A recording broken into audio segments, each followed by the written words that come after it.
Yes, here we are. Ghosts of Boyfriends Past. Tom Harris, Elizabeth Best. Hello. You know the drill. You're the audience. You're the readers. Hello. Thank Yep. you for tuning in on this here Quickie, Quickie mini-sode of Ghosts of Boyfriends Past. Stories driven.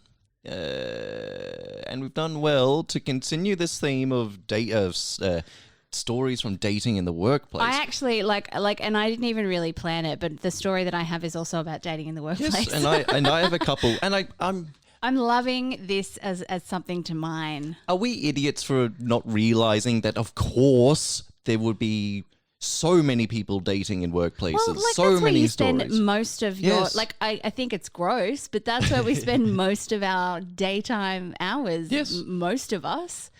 So of course you're going to meet someone at work, and I mean it's not always going to ruin your life like it did mine, but like it, it's a recipe for disaster if it goes wrong. So Quickie time. What have you got, Tom?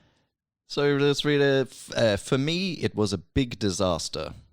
So it opens very well. For me, it was a big disaster. I was a purchasing assistant for a manufacturing plant. One of the men I worked with was a supervisor, but not mine. Mm-hmm. He was cute, and one thing led to another.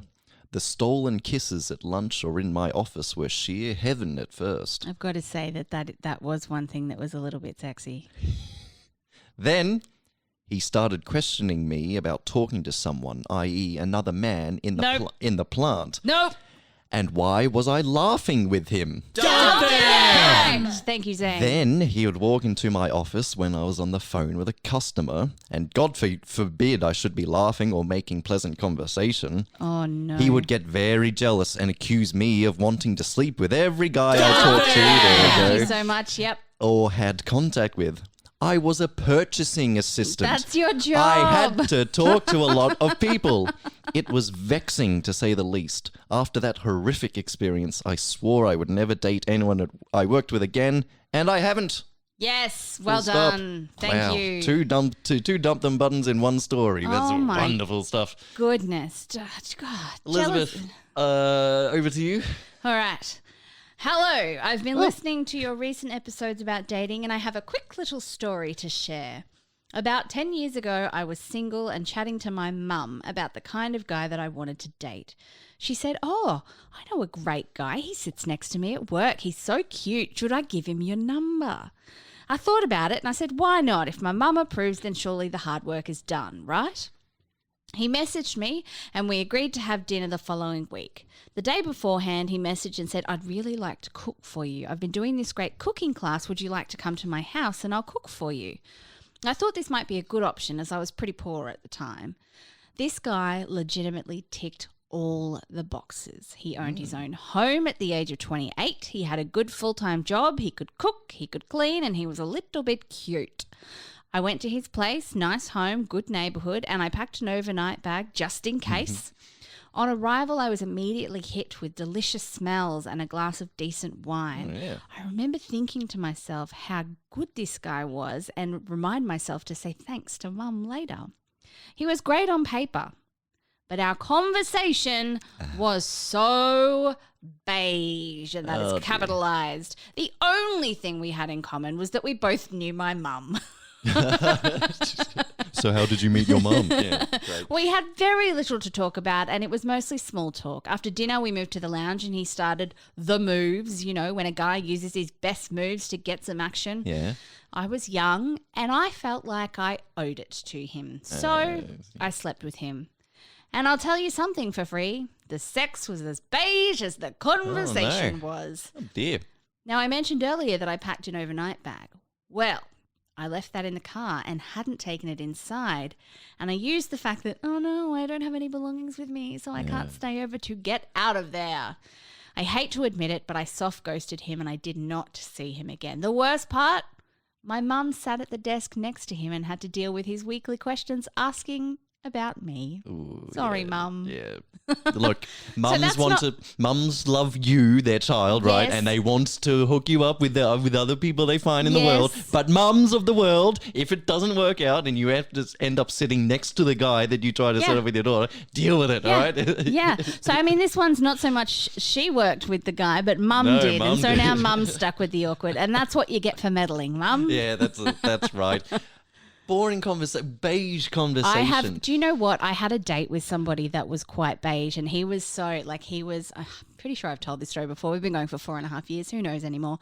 But he was a doctor. He owned property in Melbourne. Yeah. He was very good looking.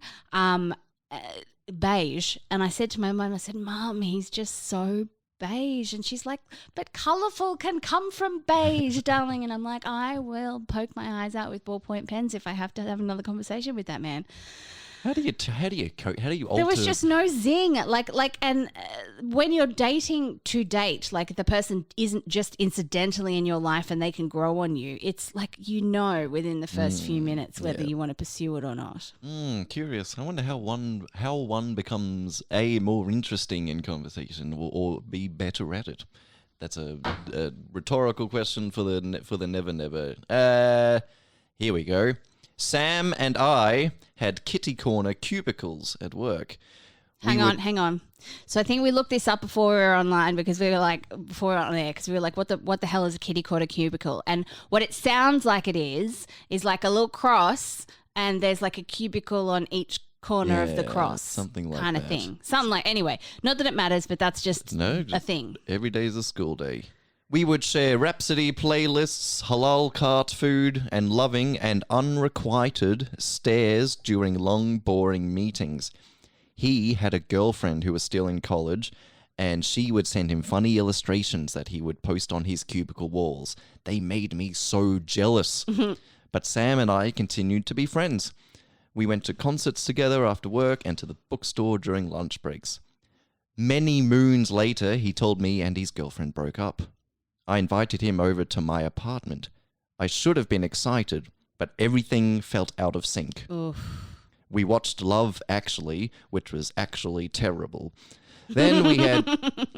I like that movie. Then we had sex, but I felt empty afterwards. The moment I knew it wasn't meant to be was when he picked up my guitar. It was a major turn off. He didn't even know how to play.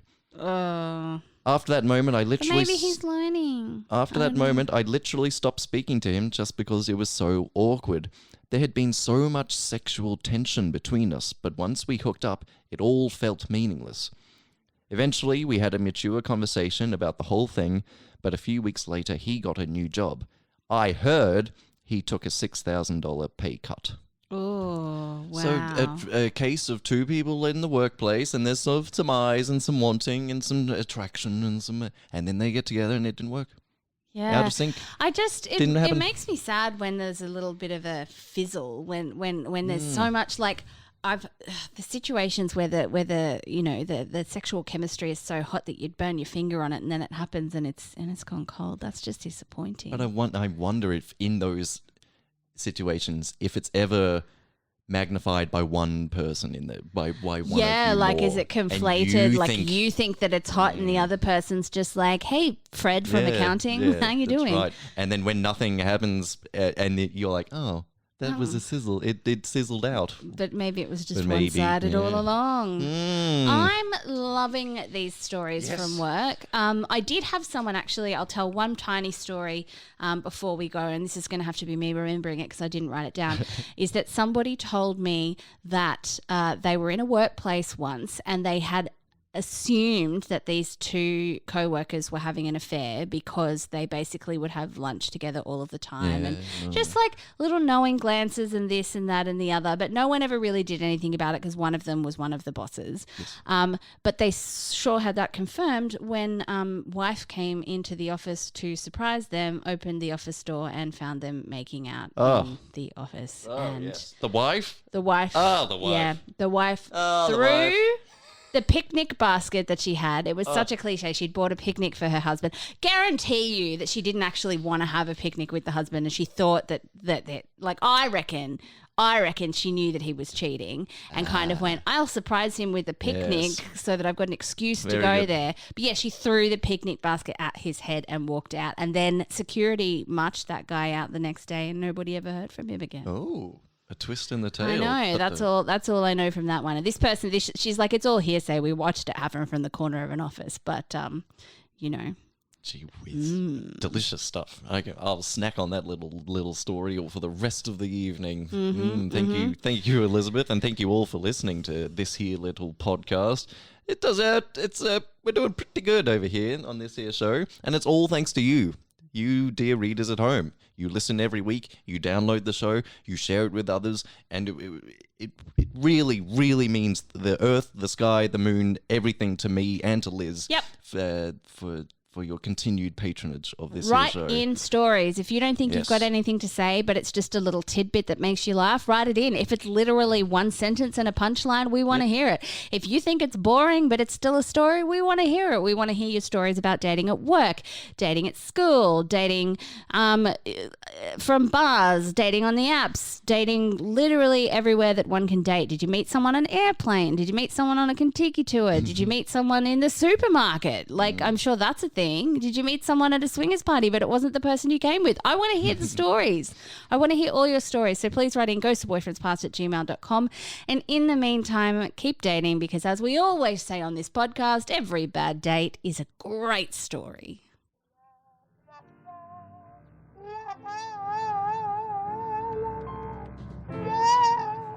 Yeah.